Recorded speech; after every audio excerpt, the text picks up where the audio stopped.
विचार करा 500 वर्षापूर्वी बिना इलेक्ट्रिसिटीचा एसी आणि बिना वायरचं टेलिफोन सिस्टम क्या राजा मानसिंग टाइम ट्रॅव्हल करत होते?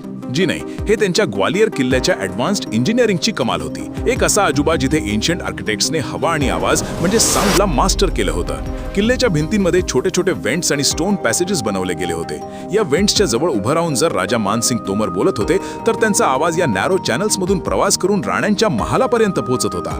हा सिस्टम अकॉस्टिक वेव्ह गाईड्सवर काम करत होता, ज्यामध्ये साऊंड एक नॅरो पाथमधून बिना जास्त एनर्जी लूज केल्याशिवाय दूरपर्यंत प्रवास करतो. ग्वालियर किल्ला एका उंच डोंगरावर बनलेला आहे जिथे तेज हवांचा वास आहे, पण त्या आर्किटेक्ट्सने फक्त हवा येऊ दिली नाही तर तिला कूलिंग मशीनमध्ये बदललं. खिडक्यांवर स्टोन जाली पॅटर्न्स लावले गेले. जसं बाहेरची तेज हवा या पातळ रस्त्यांमधून जाते तिची स्पीड वाढते आणि या जाळ्यांच्या मागे ठेवले जात होते खुशबूदार पाणी आणि फॅन्स. हवा फॅन्स फिरवते, पाण्याला धडकते आणि पलक झपकतेच एक थंड सुगंधी हवा पूर्ण महालाला शीतल करते.